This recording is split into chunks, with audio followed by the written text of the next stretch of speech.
కూచిపూడి నాట్యంలో అన్నమాచారి యొక్క కీర్తనల గురించి మనం తెలుసుకుందాం. ఈ రోజుల్లో యూట్యూబ్ నుంచి 4 అన్నమాచార్య కీర్తనల్ని డౌన్లోడ్ చేసుకుంటున్నటువంటి చిన్న చిన్న నాట్యాచార్యులు తమదైనటువంటి శైలిలో కంపోజింగ్ చేసుకొని కూచిపూడి నాట్యాన్ని విస్తరిస్తున్నారు అంటే అది అతిశయోక్తి కాదు. ఈరోజు చాలామంది నాట్యాచార్యులకు కూలి పెడుతున్నది ఈ అన్నమాచార్య కీర్తనలే. ఏది ఏమైనా కూచిపూడి నాట్యంలో అన్నమాచార్య కీర్తనలకు ఒక విశిష్టమైనటువంటి స్థానం ఏర్పడింది. నేను చెప్పాలన్నటువంటి విషయం ఏమిటి అంటే, సిద్ధేంద్ర యోగి నుంచి తప్పుగా ప్రచారం చేయటం జరుగుతూ ఉంది. సిద్ధేంద్ర యోగి 16వ శతాబ్దం వాడండి, నారాయణ తీర్థులు వారి యొక్క శిష్యుడని కొంతమంది, లేదంటే 18వ శతాబ్దం వాడని కొంతమంది, మన నాట్యం కాని వాళ్ళు బయట నృత్యుతుల వాళ్ళు సిద్ధేంద్ర యొక్క జీవిత కాలాన్ని నిర్ణయించడం నాకు చాలా బాధగా అనిపిస్తుంది.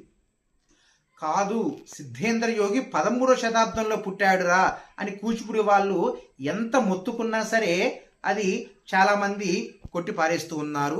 ఈ వికీపీడియా చూసి నేటి కాలం విద్యార్థులు కూడా చాలామంది నిజమేనేమో అని పొరబడబడుతున్నారు. సిద్ధేంద్ర యోగి 13వ శతాబ్దం వాడు అని చెప్పడానికి ఒక చక్కని రుజువు నాకు దొరికింది. డాక్టర్ శంకర్రావు గారు వారు అన్నమాచార్య యొక్క కీర్తనల మీద పిహెచ్డి చేయడం జరిగింది.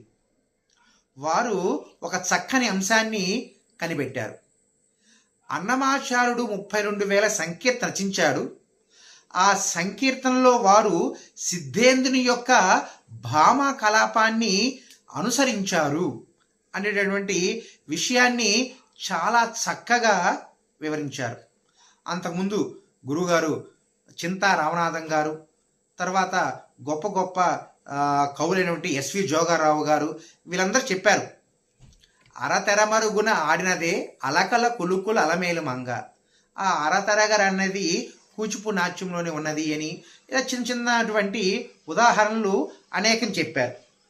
కానీ వీరు అనేకమైనటువంటి కీర్తనల్ని అచ్చం భామా కలాపంలో ఎలా ఉన్నాయో యాజ్ ఇట్ ఈజ్గా అలాగే అన్నమాచార్య వారు ఎలా సిద్ధేంద్రుని యొక్క భామా కలాపాన్ని అనుసరించారో చాలా చక్కగా వివరించారు.